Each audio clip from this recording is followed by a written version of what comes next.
Hello दोस्तों, मैं वरुण शुक्ला आपसे दोस्तों का अपने चैनल पे हार्दिक स्वागत करता हूं। जैसा कि मैंने कल की वीडियो में आपके सारे डाउट्स लगभग क्लियर कर दिए थे, उसी के परिप्रेक्ष्य में आपको अब बोर्ड की तरफ से दिशा निर्देश भी आ गया है। तो आपको और चीज़ें क्लियर हो जाएंगी कि आपका मॉक टेस्ट कब होगा, ठीक है, आपका एग्ज़ाम कैसे होगा, किस पैटर्न पे होगा, ये सब आज आपको लगभग ऑफिशियली क्लियर हो जाएगा। तो बिना देरी के मैं आपको सीधे नोटिस पे लाता हूँ। थोड़ा वीडियो लंबी होगी तो वीडियो के अंदर जरूर बने, क्योंकि नोटिस थोड़ा लंबी है, तो आपको एक एक पॉइंट जरूर समझना होगा। ठीक है, तो चलिए शुरू करते हैं। फिर से प्रेषक सचिव प्राविधिक शिक्षा परिषद द्वारा उत्तर प्रदेश लखनऊ से सभी प्रधानाचार्यों निदेशकों परिषद के समस्त राज्य की अनुदानित निजी क्षेत्र की संस्थाओं के लिए ये नोटिस जारी है, जो 9/8/2021 अर्थात आज के दिन आई है। इसका सब्जेक्ट है प्राविधिक शिक्षा परिषद की आगामी सम सेमेस्टर या वार्षिक परीक्षा 2021 को ऑनलाइन माध्यम से कराए जाने हेतु आवश्यक दिशा निर्देश। ठीक है, मैं विवेक मौर्य सर का धन्यवाद करूँगा जिन्होंने ये नोटिस मुझे सबसे पहले प्रोवाइड की। महोदय, कृपया उपयुक्त विषयक परिषद के पात्रांक प्राक्षिप अनुच्छेद 3 2021 1355 लखनऊ दिनांक 22/6/2021 का संदर्भ ग्रहण करने का कष्ट करें, जिसके द्वारा आप अवगत ही हैं कि कोविड-19 महामारी के दृष्टिगत परिषद द्वारा आयोजित आगामी सम सेमेस्टर और वार्षिक परीक्षा अर्थात वार्षिक परीक्षा डी फार्मा वालों के लिए परीक्षा 2021 में अध्ययनरत छात्र छात्राओं की परीक्षा दिनांक 16/8/2021 से ऑनलाइन आयोजित होना प्रस्तावित है, जिसका विस्तृत परीक्षा कार्यक्रम जारी किया जा चुका है। ठीक है, उक्त के क्रम में परीक्षा ऑनलाइन माध्यम से संपन्न कराए जाने हेतु प्राविधिक शिक्षा परिषद उत्तर प्रदेश लखनऊ द्वारा बिंदुवार नियम निर्धारित किए गए हैं, जो कि निम्नलिखित हैं। ये जो नियम है डी फार्मा और डिप्लोमा दोनों के लिए हैं। ठीक है, चलिए पहला नियम पढ़ते हैं। यदि किसी छात्र छात्रा के पास इंटरनेट की सुविधा नहीं है तो वह परीक्षा प्रारंभ होने से पूर्व इंटरनेट की सुविधा की व्यवस्था सुनिश्चित कर लें। स्वयं के पैसे से, ये भी इनको यहाँ नोटिस कर देना चाहिए था, मतलब यहाँ पे लिख देना चाहिए था कि स्वयं के पैसे, क्योंकि तो भैया आप तो पैसे दे नहीं रहे हो और सबके घर की कंडीशन तो अच्छी नहीं है ना कि वो वाईफाई लगवा ले। तो जो है आपको भी उसी से काम चलाना पड़ेगा, हम भी इसी तरह चला रहे हैं, जैसे आपकी के जो रूल आ रहे हैं नए नए, ठीक है, उसी हिसाब से। चलिए आगे शुरू करते हैं। जब आप परीक्षा दे रहे हो तो किसी भी अन्य व्यक्ति को आपके परीक्षा कक्ष में प्रवेश करने की अनुमति नहीं होगी, क्योंकि आपकी परीक्षा प्रॉक्टर्ड ऑनलाइन पर्यवेक्षक के रूप देखरेख में होगी। तो कमरे या परीक्षा स्थल प्रकाश इतना उज्जवल होना चाहिए, अर्थात सूर्य बल्ब लगाइए भाई, सूरज की जैसे रोशनी। यहाँ मैं एडवर्टाइजमेंट नहीं कर रहा हूँ भाई, मजाक की बात कर रहा। ठीक है, जिस हिसाब से ये इन्होंने लिखा है, स्क्रीन पर आपका चेहरा स्पष्ट दिखाई दे, इसे दिन के उजाले के समान माना जा सकेगा। ओवरहेड लाइटिंग को प्राथमिकता दी जाएगी। यदि ओवरहेड लाइटिंग उपलब्ध नहीं है तो प्रकाश का स्रोत आपके पीछे नहीं होना चाहिए। भैया आपने हमारा समझा तो, वरना हमको तो पूरी वायरिंग ही चेंज करानी पड़ती है घर की। खैर चलिए, समस्त अध्ययन छात्र छात्राएं अपने घर अथवा साइबर कैफ़े अथवा अपने संस्था में उपस्थित होकर कैमरा वाला मोबाइल, जी हम कैमरे वाले मोबाइल ही यूज करेंगे, लैपटॉप, कंप्यूटर इत्यादि के माध्यम से परीक्षा दे सकते हैं, जिसमें कैमरा और माइक्रोफोन होना अनिवार्य है। अन्यथा छात्र ऑनलाइन परीक्षा में प्रतिभाग नहीं कर सकेगा। ठीक है, ये बिल्कुल ध्यान में रखिएगा। आपको शार्प कुर्सी मेज पर बैठना है नहीं भैया, हम तो थोड़ा सा कीचड़ वाला रहेगा उसे बैठ जाएंगे। ठीक है, ऐसे ऐसे बात करते हैं। आपके डेस्क पर पुस्तक, कॉपी इत्यादि नहीं होना चाहिए। रफ कार्य हेतु सदा नहीं, सादा paper, pen, pencil, scale, eraser रख सकते हैं। आपकी डिस्क स्थिति को प्रॉक्टर अवलोकन हेतु कह सकता है। आप द्वारा प्राविधिक शिक्षा परिषद उत्तर प्रदेश लखनऊ के नियम अनुसार ही नॉन प्रोग्रामेबल कैलकुलेटर प्रयोग किया जा सकता है, जिसको प्रॉक्टर देख सकता है। आपके आसपास की इमेज या दीवारों पर कोई लेखन नहीं होना चाहिए। कमरा परीक्षा स्थल यथासंभव शांत होना चाहिए। संगीत या टेलीविजन जैसे ध्वनियों को अनुमति नहीं है। भाई अब मेरे यहाँ तो नहीं होगा, पड़ोसी का हो गया तो वो आप समझिएगा, हम नहीं लड़ने जाएंगे। ठीक है, हम अपनी रिलेशन क्यों ख़राब करें भाई आपके चक्कर में। चलिए आगे शुरू करते हैं।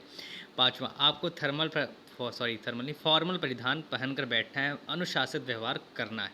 ठीक है, अनुशासित भैया एकदम डिसिप्लिन के साथ। भाई कुछ लोग क्या कहते हैं ना भाई, बनियान पे बैठ जाते हैं और अपना जो सिक्स पैक बना रहता है ना उनका, वो दिखाते हैं। तो भाई लड़कियां तो बहुत प्रॉपर मेंटेन बैठती हैं, पर लड़कों का थोड़ा सा क्या होता है, समझ गए लड़कों। ठीक है, अपने और कमेंट बॉक्स में ज़रूर बताइएगा आप कैसे बैठने वाले हैं। ठीक है, 6 पे है समस्त परीक्षाएं MCQ। भाई जिसके डाउट थे ना, ये 6 वाला नंबर पूरा डाउट क्लियर कर दिया कि जो आपके एग्ज़ाम होंगे वो MCQ होंगे, ऑनलाइन मोड में होंगे। ठीक है, अब आपके एग्ज़ाम कितने मिनट का होगा, किससे होगा, ये 7वें में है।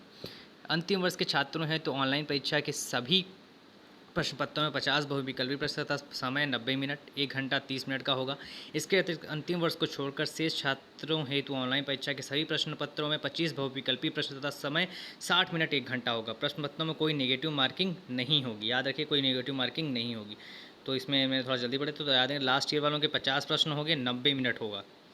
ठीक है, इसके अतिरिक्त वर्ष को छोड़कर ऑनलाइन परीक्षा में प्रश्न पत्रों को 25 विकल्पीय प्रश्न होंगे। साथ ही pharma first year, diploma second fourth semester वालों के सिर्फ 25 क्वेश्चन होंगे, 60 मिनट तथा 1 घंटे का टाइम मिलेगा।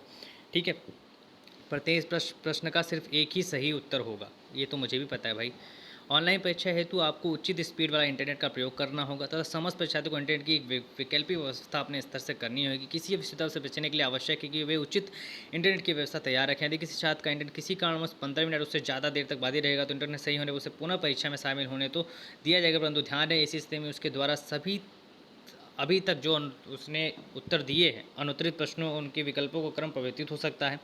इन अनुत्तरित प्रश्नों में से वो प्रश्न भी हो सकते हैं जिनको छात्र न देखकर विवेचना हेतु छोड़ रखा है। परीक्षा की शुचिता बनाए रखने हेतु यह निर्णय लिया गया है। सभी छात्रों से अनुरोध है कि वे इंटरनेट की समुचित व्यवस्था सुनिश्चित रखें, किसी भी विकल्प व्यवस्था को भी तैयार रखें। अतः सभी छात्रों को उन्हें समय रिजल्ट पाकर आगे बढ़ने हेतु इन परीक्षाओं में इंटरनेट एवं पावर बैकअप को शेड्यूल बनाए रखने की सलाह दी जाती है। छात्रा को नियत समय पर अपना पेपर सबमिट करना होगा। ठीक है, 11 जो है ऑनलाइन परीक्षा प्रारंभ होने के 30 मिनट पूर्व लॉगिन करना होगा। अंतिम वर्ष के छात्रों हैं तो ऑनलाइन परीक्षा के दौरान 1 घंटा 45 मिनट के पश्चात प्रश्न पत्र स्वयं सबमिट हो जाएगा।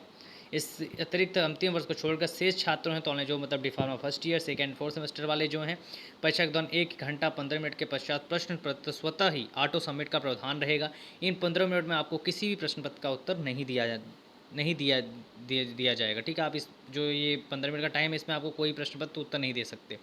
ऑनलाइन परीक्षा है तो सभी छात्राओं को रजिस्ट्रेशन करना होगा, जिसके लिए उसे यूराइज पोर्टल पर उपलब्ध ईमेल या मोबाइल पर एक यूज़र आईडी और पासवर्ड दिया जाएगा, जिस पर उस छात्रा को निम्न विवरण देना होगा।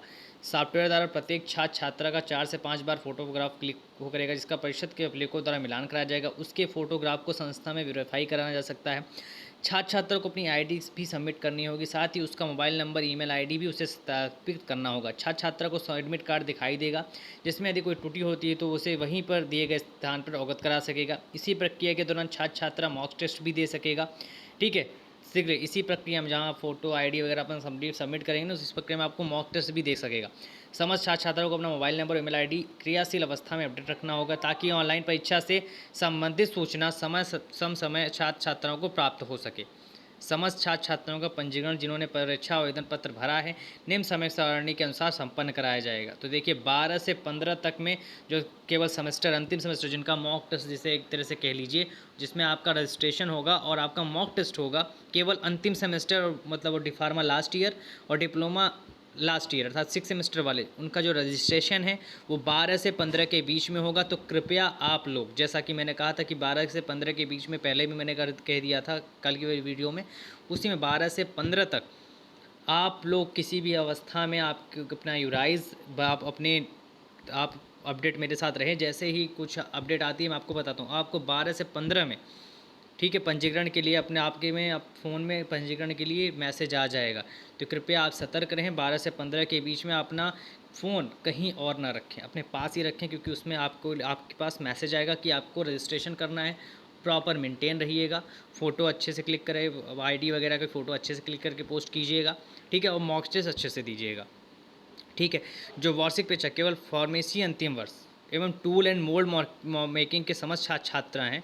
ठीक है, देखो ये जो वार्षिक, ठीक है, जो सेमेस्टर केवल अंतिम सेमेस्टर वाले हैं, जैसे मैंने उसमें बोल दिया था डिफार्मा, ठीक है, डिफार्मा वाले क्योंकि मान लो डिफार्मा के अलावा भी और 2 होते हैं, जो एक ट्रेड है ये डिप्लोमा का, उसमें भी वार्षिक परीक्षा होती है। ठीक है, फर्स्ट और सेकेंड ईयर, ठीक है, जिनका 2 वर्ष का डिप्लोमा होता है। ठीक है, तो उनके लिए है ये 12 से 15 वाला, जिनका पेपर 16 तारीख से स्टार्ट है, उनका जो रजिस्ट्रेशन होगा वो 12 से 15 के बीच में होगा। ठीक है, और जो वार्षिक परीक्षा केवल फार्मेसी अंतिम वर्ष एवं टूल एंड मोल्ड मेकिंग के समस्त छात्रा जो हैं उनका जो वो होगा क्या कहते हैं रजिस्ट्रेशन, वो 17 से 20 तक में होगा। ठीक है, ये डेट आप याद रखें, आप इसका स्क्रीनशॉट भी ले सकते हैं या वरना मैंने इसको टेलीग्राम के चैनल पे अपने भेज दिया है। तो ठीक है, 6 सेमेस्टर और जो फर्स्ट और जो सेकेंड ईयर मतलब जो सेकेंड ईयर में है जिनका ईयरली सिस्टम चलता है। ठीक है, फार्मेसी के अलावा, ठीक है, जिनका फार्मेसी के अलावा जो है जिनका ईयरली सिस्टम चलता है उनका क्या कहते हैं 12 से 15 के बीच में रजिस्ट्रेशन होगा। वार्षिक परीक्षा केवल फार्मेसी, याद रख लिए फार्मेसी, डिफार्मा अंतिम वर्ष वालों के का जो रजिस्ट्रेशन है और टूल एंड मोल्ड मेकिंग के समस्त छात्राएँ हैं उनका जो रजिस्ट्रेशन है 17 से 20 में होगा। सम सेमेस्टर द्वितीय चतुर्थ सेमेस्टर एवं वार्षिक परीक्षा केवल फार्मेसी प्रथम वर्ष, फार्मेसी प्रथम और डी फार्मा फर्स्ट ईयर वालों के समस्त छात्रों का जो रजिस्ट्रेशन है वह 21 से 26 अगस्त के बीच में होगा। तो ये डेट आप याद रखिएगा। मैं एक बार फिर से बता दे रहा हूँ, 6 सेमेस्टर का होगा 12 से 15 के बीच में, फार्मेसी लास्ट ईयर का होगा 17 से 20 के बीच में, द्वितीय सेमेस्टर, चतुर्थ सेमेस्टर और डी फार्मा फर्स्ट ईयर का जो रजिस्ट्रेशन होगा वो 21 से 26 अगस्त के बीच में होगा। तो आप लोग अपने फ़ोन का मैसेज और मेल ज़रूर चेक करते रहें। ठीक है, अब आगे चलता हूँ। यह ध्यान रहे कि केवल सॉफ्टवेयर पर पंजीकृत छात्र, जो सॉफ्टवेयर पंजीकृत छात्र रहेंगे वही छात्र होते हैं, इसलिए रजिस्ट्रेशन करना बहुत अनिवार्य है। तो आप इसको जरूर करिएगा, मॉक टेस्ट जरूर दीजिएगा। छात्र छात्रा ही परीक्षा में सम्मिलित हो पाएंगे, तो उपयुक्त समय सारणी पर का कड़ाई से अनुपालन सुनिश्चित किया जाए।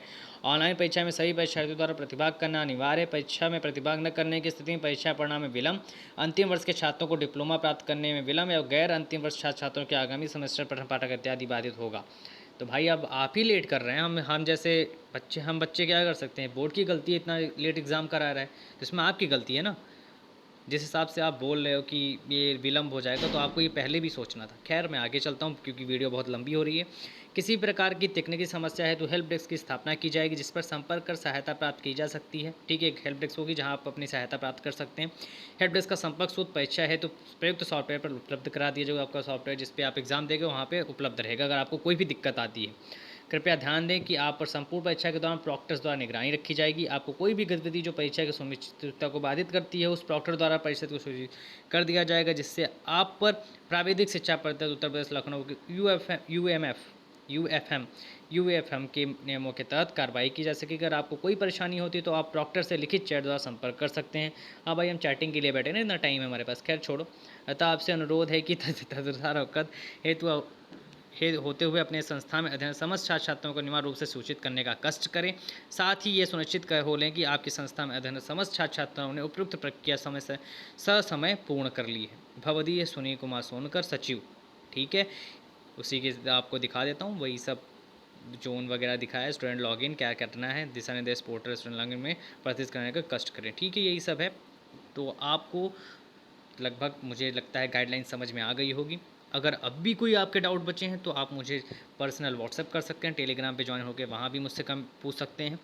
ठीक है, और अगर आपको ये वीडियो अच्छी लगी हो तो वीडियो को लाइक, शेयर और सब्सक्राइब, जिसलिए आपके और दोस्तों को भी इस बारे में पता चल सके कि गाइडलाइन आ चुकी है, उनको क्या करना है, कब से आपके मॉक टेस्ट होने हैं।